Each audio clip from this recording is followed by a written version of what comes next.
Hi Jhansi, பச்சை குழந்தைங்களுக்கு சளி பிடிச்சா அதை எப்படி வீட்டு வைத்தியத்துல குணப்படுத்துறது? ஹாய் ஃப்ரெண்ட்ஸ், ரொம்ப பச்சை குழந்தைங்களுக்கு பொதுவா வாய் வழியா எதுவுமே டாக்டர் அட்வைஸ் இல்லாம கொடுக்க கூடாது.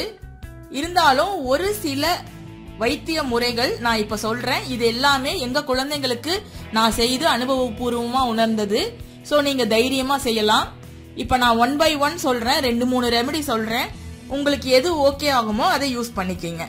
இப்ப நம்ம வீடியோக்குள்ள போலாம். அதுக்கு முன்னால நம்ம சேனல் லாஸ்ட் சான்ஸை சப்ஸ்கிரைப் பண்ணிட்டு அப்படியே பக்கத்துல இருக்க அந்த பெல் பட்டனையும் கிளிக் பண்ணிடுங்க. இந்த வைத்தியத்தை நம்ம பிறந்த குழந்தைகளுக்கே செய்யலாம். ஒரு ஸ்பூன்ல ஒரு 2-3 சொட்டு தேங்காய் எண்ணெய் ஊத்தி அடுப்பு மேல வச்சிருங்க. அதுல ஒரு சிட்டி பச்சை கற்பூரம் சேர்த்துக்கோங்க. லேசா வெது வெதுன்னு ஆனா போதும். அதை அப்படியே ஆஃப் பண்ணிருங்க. கை பொறுக்கிற சூட்ல இருக்கணும்.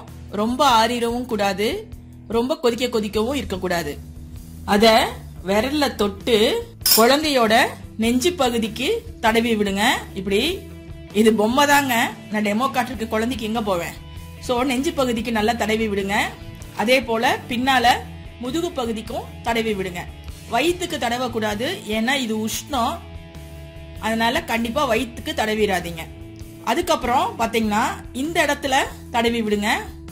மூக்கந்தண்டுக்கு 2 சைடும், அப்புறம் காதுக்கு பேக் சைடு தடவி விடுங்க. தடவி விட்டீங்கன்னா அந்த சளி தொல்லையில இருந்து இம்மீடியட்டா அவங்களுக்கு ரிலீஃப் கிடைக்கும். இப்ப அடுத்த வைத்தியம் என்னன்னு பார்க்கலாம். இதுவும் பிறந்த குழந்தைக்கு செய்யக்கூடியதுதான். கற்பூரவள்ளி தலைன்னு கேள்விப்பட்டிருப்பீங்க. அதோட இன்னொரு பேர் ஓமவள்ளி தலை. இது எங்கேயாவது காட்டு பகுதியில சாலையோரமா முளைஞ்சிருக்கும். அதோட இலை சளிக்கு ரொம்ப ரொம்ப நல்லது.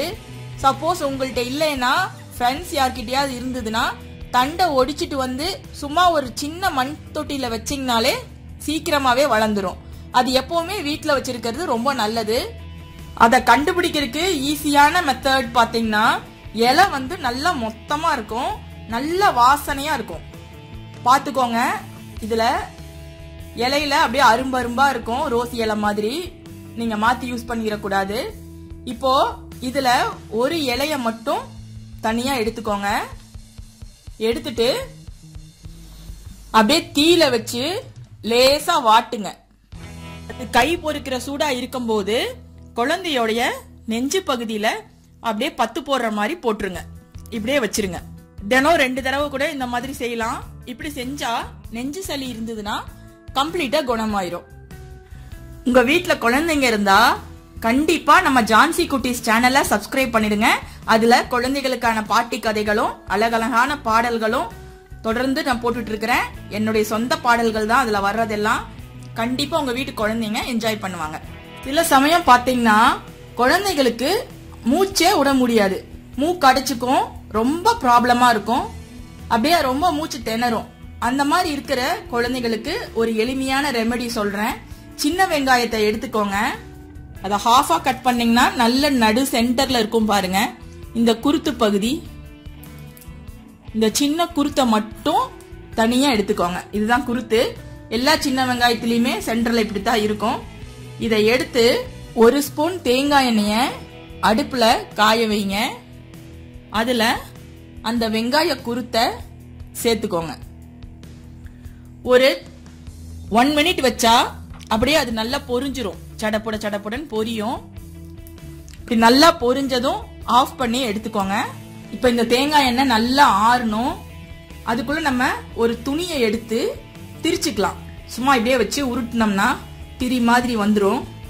எண்ணெய் நல்லா ஆறின பின்னால இந்த துணிய அதுல முக்கி எடுக்கலாம். பாத்தீங்கன்னா சொட்டு சொட்டா விழும்.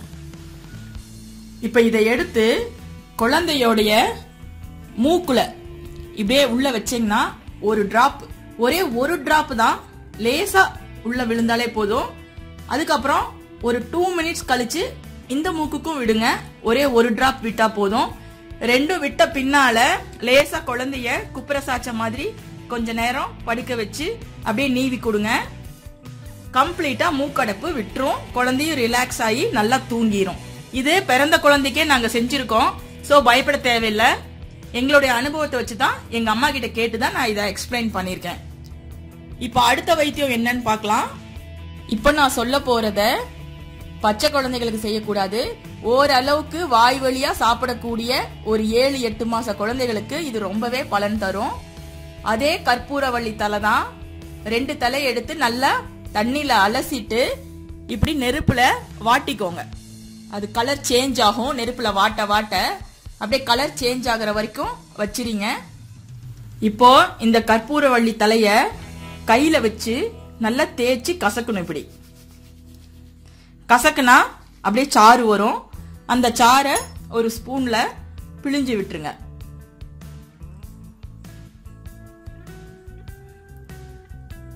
ஒரு 4 டிராப் வந்தா போதும். இந்த சாறுல ஒரு 2 சொட்டு தேன் சேர்த்துக்கணும். சேர்த்து நல்லா கலந்து இத குழந்தைங்களுக்கு கொடுத்துருங்க. காலையில ஒரு வேளை, நைட் ஒரு வேளை கொடுத்தா போதும். வாய் வழியாவே ஒரு 7 மாசம் 8 மாசம் ஆனா அதுக்கப்புறம் தான் இதை செய்யணும். இத கொடுத்துட்டீங்கன்னா கம்ப்ளீட்டா சளி உடம்ப விட்டே போயிரும். ரொம்ப ரொம்ப எஃபெக்டிவ். இத நம்ம ஒரு 5 வயசு வரைக்கும் ஃபாலோ பண்ணலாம். பெரியவங்களுக்கும் கூட கொடுக்கலாம். சளியோடைய அளவை பொறுத்து குணம் கிடைக்கும். ரொம்ப சளி ஜாஸ்தியா இருந்ததுன்னா கிடைக்காது. கொஞ்சம் லேசான சளியா இருந்தா பெரியவங்களுக்கும் இது பலன் கொடுக்கும்.